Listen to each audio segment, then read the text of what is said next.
Welcome, my friends, to Power Rangers Turbo, the series that almost ended the franchise.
In order to explain some of the changes you're going to see here, I need to address a couple of things. First is the fan film slash hoax called Scorpion Rain. Essentially, it was a prank on a Power Rangers news group that blossomed into the belief in a fake 5-part finale to Zeo called Scorpion Rain that was supposed to explain why Zed and Rita didn't follow up on their promise to conquer the Earth and why the Rangers switched to their turbo powers. Eventually, the whole thing was revealed to be nothing more than a hoax. Until one of the conceivers of it eventually became a writer on Power Rangers Wild Force, and he apparently mentioned that Scorpion Rain was in canon in his mind when he was writing a certain episode that I'll get into when we reach that season. This has led to a lot of debate about the canonicity of it. I'll throw my hat out there and say that I don't think of it as canon because, 1, the film was never completed, 2, it wouldn't have answered all the questions raised, 3, it wasn't conceived by the at-the-time production team of the show, and 4, it wouldn't have been very good anyway. Next, unlike the other series, Turbo begins with an actual theatrical film. Sadly, like the other movie, it's really not that good. However, unlike the first Power Rangers movie, this one is actually in continuity with the series and continues the story. Which is both a bad and good thing. The bad about it is that there are several continuity issues that it brings up but are never resolved. The good is that a movie gives everything a much larger cinematic feel. At least in theory. Sadly, a lot of the film really just comes off like watching the show, but with a slightly larger budget. In some cases, that can be great, like the MST3K movie, or it can be bad, like Star Trek Insurrection. So, yeah, I'll say that the bigger budget and cinematic aspects help, but not that much. Let's get a few continuity errors out of the way. Alpha is sporting a different look. The curved lightning bolt on his chest is now straight, and he looks shinier than he did previously. The power chamber looks a little bigger and brighter, plus the tubes that had once contained the Rangers' costumes are now their colors. Zordon's voice isn't as deep as it used to be, and there's a bit more of a distortion to it. The teleportation effects are different. And frankly worse in my opinion. Sure, the original effect was basically just a blob of color and some lightning bolts, but the new effect just looks a lot more obvious when they disappear from the frame for the special effects to take over. Rita and Zed have apparently decided to not fulfill their promise of "we're back," but we do get a funny scene where the new villain, Divatox, calls Rita for advice on how to defeat the Rangers. If I knew that, do you think I'd be lying here listening to this? My advice to you, Divatox, run! Also, a continuity error from the movie to the show is that Divatox's Piranhatrons in the movie are clearly just people wearing armor, whereas in the show they're completely covered and resemble aliens more. And thank God for it. Every time I saw the Piranhatrons in the movie, they just looked embarrassing. Bulk and Skull are no longer on their secret mission to France. What's more, they and Lieutenant Stone have been rehired onto the police force. While Stone acknowledges that they were rehired, we never get an explanation of how it was accomplished, or why Bulk and Skull didn't go to France. Anyway, I've put it off long enough, let's talk about the movie itself. I'm just gonna zip through it as fast as I can, because it's honestly really painful. The plot deals with an alien named Larigo who has the knowledge of how to enter a mysterious, mystical island. Larigo is supposed to be this great wizard, yet every time I see him, he looks like an Ewok that was left out in the sun too long. His magic is never particularly impressive, just a bunch of special effects sparkles. Why do I get the feeling this guy was the one who invented the metallic armor? It's really not helped that all of his dialogue, what little there is of it, sounds like he's gargling. And the fact that he's apparently harmed by Earth's sun means that whenever we see him, he's always waddling around and looking pathetic. Needless to say, I'm not really buying the great wizard thing for this guy. Now Zordon, giant floating head in a tube, I get a wizard vibe. Anyway, Larigo is being pursued by the space pirate Divatox, who wants to go to the mysterious island of mystery to free an ancient demon and marry him. Ah, the things you do for love. However, Larigo manages to make it to Earth into the care of the Rangers. But Divatox kidnaps Kimberly and Jason because they are two pure souls that she can sacrifice to the demon named Malagor. In addition, in order to get Larigo out of hiding, Divatox kidnaps Larigo's wife and son. They try to trade for Kimberly and Jason, but of course Divatox doesn't hold up her end of the bargain and just takes Larigo. In order to pursue them, Zordon decides that the Rangers will need whole new Zords and powers in order to cross into the mysterious island of mystery. If I may go off on a tangent, there's a subject that always bugs me about this, and that is... why? Why are you getting the turbo powers? What happened to the Zeo powers? There was nothing wrong with them. In fact, your powers are supposed to always be getting stronger. What the hell were you people thinking? Cat even starts to morph into Zeo Ranger 1 during the movie. Gah! This season, as we go through it, is full of missteps, and this is one of them. There is no reason why they don't use the Zeo powers anymore. Not even a single line of dialogue that ever explains what happens to them. We don't even know where the turbo powers come from. There's a line in the movie that implies that the Rangers themselves created the Turbo Zords, but that's it. We don't know why these powers are supposedly better than the Zeo powers, or what's actually the power source for them. However, I will say that the original cut of this movie was over 3 hours long, and the script did undergo major revisions. For example, Billy was also supposed to make an appearance, and he was the one who developed the turbo powers. As I said last time, he kept disappearing during the series to aid the speculation that he was the Gold Ranger. However, the theory goes that he was actually developing the turbo powers during that period. That's what I believe, and I'm sticking to it because otherwise this makes no sense. Mind you, this doesn't make much sense already, but I'm trying to cope here.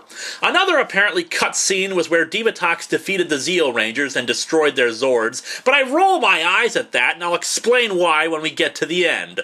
Plus, there's still no actual reason given in the show, not even a throwaway line in the series that explains the loss of the Zeo powers. Furthermore, them getting these new powers is so underwhelming. They put their hands together, then slap a table, and bam, there are the powers. When Tommy became the White Ranger, he descended from on high like an angel to come save them. When they got the ninja powers, they underwent a ceremony where Ninjor spoke of spirit, swiftness, and the strength that comes with the ninja. The Zeo ceremony wasn't as impressive, but it was bolstered up by Zordon speaking of the danger they faced and assigning them their new powers and colors, similar to Ninjor's ceremony as well as the build-up to that moment where they assumed the powers. But this? Yeah, you've got cars now. They're super awesome. Here are the keys and your ranger powers. Bye! It's just so damn disappointing and underplayed. And sadly, I must also address what everybody who knows about this season is waiting for. Justin, the new Blue Ranger. Steve Cardenas, who played Rocky, sustained an injury during a stunt at the end of Zeo and had to leave the series. In the movie, he's similarly injured during a martial arts move, injuring his back. A 12-year-old named Justin saw the teens teleport and overheard them say that they were the Rangers. He's recruited by Alpha and Zordon to be the Blue Turbo Ranger. From a behind-the-scenes perspective, the purpose of Justin was to appeal to a new audience since ratings for Power Rangers were starting to decline. It, of course, backfired. Newer audiences found him annoying, and older fans thought it was idiotic.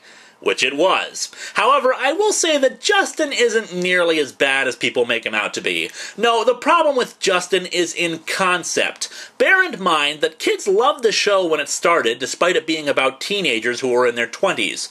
Simply having a little kid be a ranger wouldn't bring in any new viewers. Surprisingly, the more I watched the show, the more I realized that Justin wasn't really a Gary Stu, as many people consider him to be, but rather, he was the only one written competently. When people and places start disappearing, he instantly realizes it's Divatox and goes for equipment to get more information. When a villain kidnaps one of the Rangers, he goes off with Alpha while the villain gloats to track the signal. Now, plots centered around him tended to be boring or lame, but the character himself wasn't a problem. So what I'll say is, he could be annoying, but I've seen a lot worse child actors, so I don't mind Justin as much. What I want to know is what the hell Zordon's logic was for making the kid a Ranger. After all, why not Tommy's brother? He knows the Rangers' identities, and he's good at martial arts, and he isn't 12!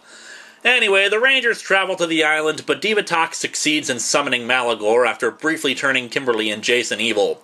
The Rangers summon their Zords, which, again, are cars, and they defeat Malagor. Divatox swears revenge, which will lead us into the series. Kimberly and Jason are wasted in this movie. They seem to exist here solely for fan service, though Jason at least was in Zeo, and for some pathos from Tommy when he keeps trying to rescue Kimberly. Nothing comes from it, nor any discussion of the fact that Kimberly, sent him that Dear John letter and all. The Turbo theme is pretty good, addictive, and during the full song, we do get to hear the chords of the original Go-Go Power Rangers. Ron Wasserman returned to provide some awesome new tracks. As bad as this show can get, the music remains awesome. With the exception of the Divatox music. Let's just do a quick comparison. Here's Rita's. Wonderful. Short, but to the point. Here's Lord Zed's.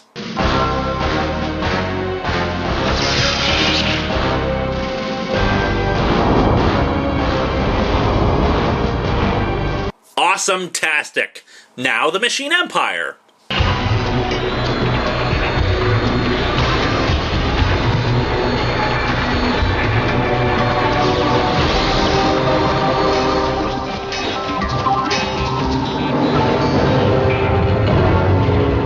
Not as great as Zed's, but very machine-like and steampunkish, so nice and reflective of the Empire.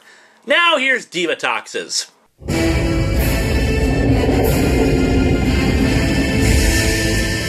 Wow, you guys were really phoning in that one. The turbo suits, I'm sorry, but the problem that keeps interfering with my ability to enjoy this is the fricking cars thing. We went from ancient animals and dinosaurs, to swift ninja powers, to a mystical crystal, to friggin' cars! And the fact that the turbo suits also have the car theme just continues to bug me. Why the chrome lining around the visors? What the hell is up with the two smaller areas of the visor under the chrome on Tommy's helmet? Seriously, what the hell is up with those? It's always bugged me. And frankly, picking this Sentai for the footage was another misstep for the creators. The Sentai, Car Rangers, was actually more of a parody of the Sentai concept. As such, it was treated most of the time for humor and slapstick. This is especially bad for Power Rangers when you consider the behind-the-scenes stuff going on at Turbo. Half the writing staff wanted Turbo to be an epic, serious, and dark story, while the other half wanted to embrace the slapstick and lighthearted feeling of the Sentai. When the head writer lobbying for the serious left the show, well, let me put it this way. Car Rangers actually saved Super Sentai in Japan and was a big hit. Turbo almost killed Power Rangers for good. Anyway, enough of that, let's get to the series itself. Turbo begins with Divatox rallying her forces on some planet to go to Earth and take it over, much like every other villain. At the same time, it's graduation day for the Rangers. That's right, Teenagers with Attitude is over. They're adults now. And sadly, the show doesn't take advantage of this. This season could have easily been about advancing to the next level, having to step up and live in a harsher world. Sure, being a teenager isn't a picnic, but graduation and growing up should have been the next step for the show, dealing with darker threats and more serious topics. Instead, we get Tommy driving around a race car track. Bulk and Skull, getting one last chance to rejoin the police force, are instructed to guard Angel Grove's power plant. However, Divatox's first plan is already in motion. She's going to set a bomb and destroy the plant so the graduation ceremony is ruined. Yes, we've gone from invading intergalactic machine empire to petty space pirate who cares about the Rangers' graduation. By the way, in the first half of the series, Divatox is really obsessed with explosives, planting them everywhere. And she always sets them for an hour, even though that gives the Rangers plenty of time to defuse them or get rid of them. Anyway, Justin's the only one on hand to deal with the situation, so he's sent in to fight Divatox's nephew, Elgar, aka the comic relief villain for the season. Like many things in this season, I hate Elgar. At least back when Squat and Babu were the comic relief villains, they weren't used that often for important missions. Elgar is a total waste of space, and yet Divatox keeps assigning him important crap. He's kinda like Rito, except without the charm and menacing appearance. The fact that Justin can hold his own against Elgar, in other words, the 12-year-old can fight him off, also doesn't exactly make me feel frightened of him as a villain. Why not just use Rygog, who may not be as maneuverable, but actually looks threatening, and he's Divatox's second-in-command? Elgar calls in the Piranhatrons to deal with Justin, and the other Rangers come in to assist, actually skipping their high school graduation. I honestly don't know how one does that without somebody noticing. Frankly, the Piranhatrons aren't all that impressive either. Even the Cogs were made to be a bigger threat, even if they didn't turn out to be, but in this case, they don't even try to pretend that these things are anything but pathetic. While the Rangers hunt for the bomb, Alpha and Zordon start examining a wormhole in space, saying that the time will come soon enough to tell the Rangers about it. The Rangers find the bomb and manage to get it away from the power plant before it explodes. Zordon and Alpha get in contact with Larigo and bring him to the power chamber as they see the wormhole starting to open to the necessary diameter. Elgar transforms Bulk and Skull into chimps, and Lieutenant Stone finds them and brings them to the youth center, commenting that he's keeping them around because there's something familiar about them. The two's shtick for the beginning of the season is to be monkeys, since at the time Fox was experimenting with the idea of doing a Bulk and Skull spin-off show, as well as allowing the two to direct a few episodes. The Rangers are brought to the power chamber and are told that Larigo has come to give Zordon his freedom from the space-time warp and return him to his homeworld of Eltar along with Alpha, hence the need for the wormhole. At the same time, something else begins to travel through the wormhole on the way to Earth. Divatox, seeing what's about to happen, has her scientific advisor Porto work to close the wormhole and distract the Rangers. The Rangers head out to face some of, Divatox's cars. This really highlights the silliness of this whole premise of cars as Zords, as basically the fight consists of the cars ramming into each other until they start the Megazord sequence. There's even a part where Tommy briefly pulls out the manual for his car. Wow. We have the drama of losing Zordon and Alpha juxtaposed with a bit where Tommy reads the manual for his car. As Zordon and Alpha depart, the wormhole starts to collapse, risking the two's lives. The Rangers head out to destroy the device collapsing the wormhole and the monster guarding it. To compound the silliness, we have Divatox's method of growing monsters, firing torpedoes at them. Again. Wow. Anyway, they blow up the monster, stop the device, and return to the power chamber. Larigo leaves, and of course the Rangers are saddened. Until the arrival of Alpha 6 and Zordon's replacement, Demetria. Divatox is peeved since apparently they know each other. What's ironic is that Demetria is played by Carol Hoyt, who is also playing Divatox for the beginning of the season, since Hilary Shepard Turner, who played Divatox in the movie, unexpectedly became pregnant before the series could start filming, but returned to the role for the second half of the series. It's implied that Demetria and Divatox are sisters, since Demetria's sister was kidnapped, and Divatox was adopted and raised by space pirates. This is backed up by something that happens next season, but we never get official confirmation in the actual series. Demetria was kind of annoying in the first half of the season, since she always spoke in questions, but she mellowed out later. What's particularly grating about this trait is when you consider that she practices this because she's from the planet Inquiris. Get it? Inquiry? Question? Now, what's grating about this is that in a life and death situation, instead of just telling the Rangers what she knows, she makes them figure it out themselves. How do I find the others? What about these fakes? Tommy, you really don't get it, do you? Demetria is from Inquiris. Inquiris, like inquire. She doesn't give answers, she asks questions. Yeah, but Zordon Yo! Look, she ain't Zordon. And you don't have a lot of time, so you better get with the program, Slick.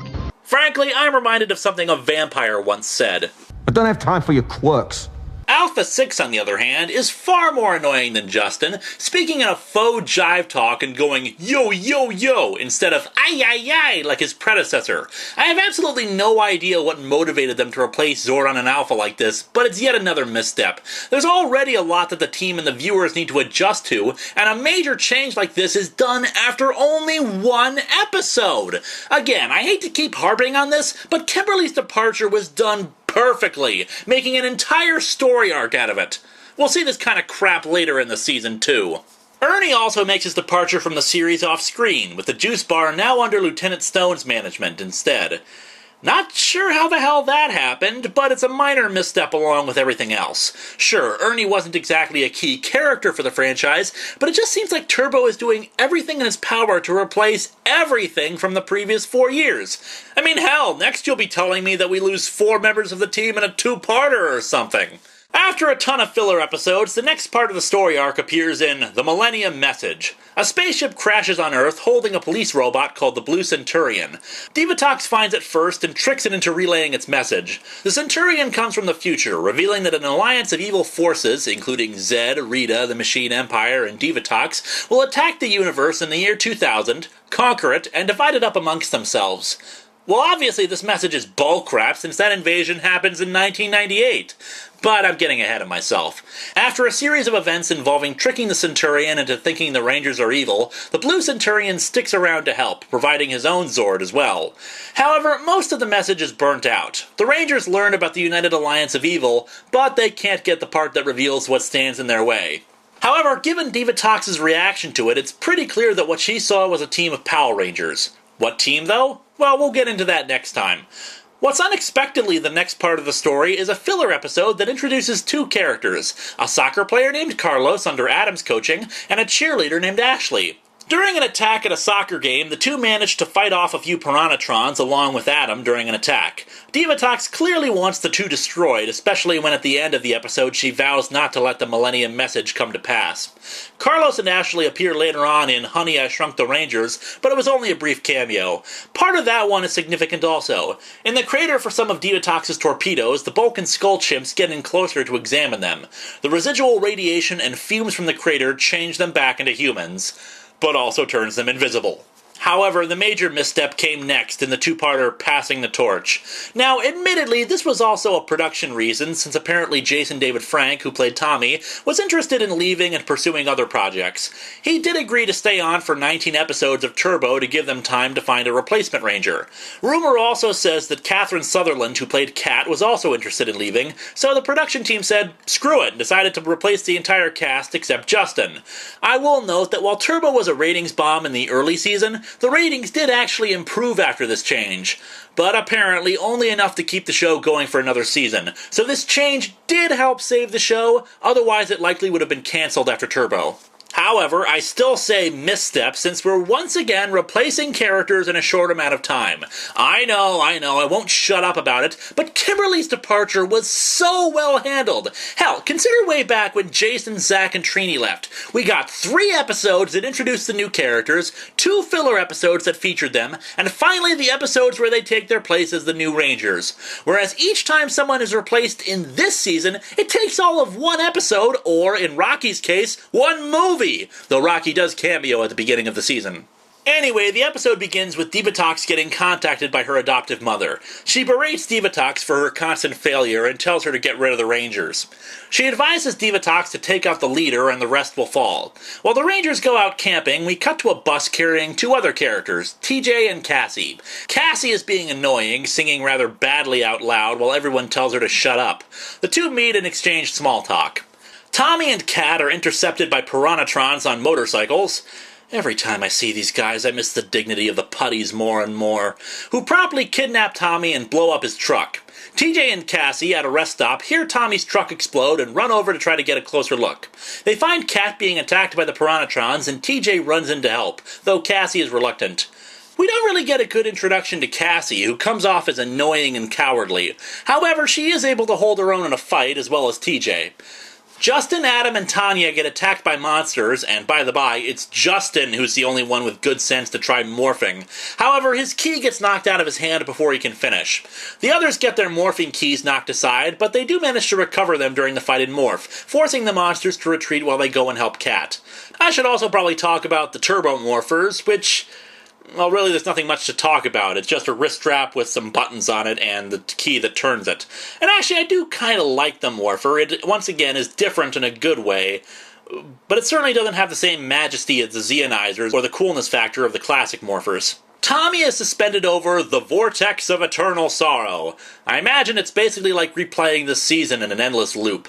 Demetria reveals that they have a limited amount of time to stop the monster, who's suddenly grown huge and is attacking Angel Grove, but she doesn't reveal why. In the city, we see an army officer evacuating people? What the hell? It's this series that reveals that the military does exist in Power Rangers? Where the hell have they been during every other monster attack? The Rangers enlist Ashley and Carlos to help evacuate people. TJ and Cassie come across a slime trail left by the monster that took Tommy, and TJ chases after it, Cassie not wanting to get more involved. TJ even says that as a little kid he wanted to be a Power Ranger, whereas Cassie says she wanted to be Tina Turner. Wow. However, to her credit, she does come back to help when she realizes that she wants to help her friend. This goes a little way towards redeeming her, but like I said, this is not the best introduction for her. Sure, the ludicrous 3-minute chase of the baby back in the ninja encounter was annoying, but at least it painted the picture that these three were noble individuals worthy of becoming Power Rangers. Then again, it also painted Bulk as a noble person, and yet he wasn't offered to take up one of the spots. The two locate Tommy and fight off the Piranhatrons just as the rope holding Tommy snaps. TJ catches it and the two pull him to safety. Tommy goes off to help the others while Cassie and TJ head back to the bus stop. The Rangers summon the Turbo Megazord and defeat the monster, returning to the power chamber shortly thereafter. As the time finally elapses, Zordon and Alpha contact the team, Alpha's even back to his original body, to witness something. Demetria explains that at a certain stage of life it becomes their duty to let Rangers go and live their lives. Each Ranger was instructed to select an individual to take their place on the team.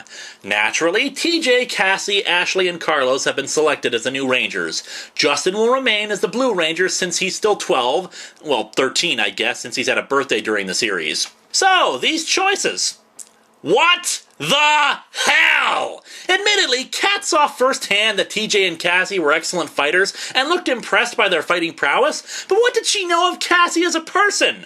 Yes, Tommy was rescued by TJ, but again, Bulk and Skull have rescued the team before and they were never candidates. Adam has worked with Carlos before, but in his introductory episode, he was willing to say screw teamwork to try to win a soccer game. And outside of this episode, Tanya never exchanged one word with Ashley. This is shoddy, and their justification for replacing the team is equally shoddy. Simply because they're out of high school now, they've reached a development in life where they have to give up their powers? If that's the case, why the hell did Zordon offer the team the chance to hang up their morphers back in Season 1 during Doomsday? Furthermore, what kind of logic is it to trade in 4 seasoned and experienced soldiers in your war against evil for 4 untested, unknown teenagers? And yes, we are back to teenagers, once again putting the safety of the Earth in the hands of people who have a dozen other priorities and worries going on in their lives. This is just wow. Words cannot describe how friggin' idiotic this changeover is.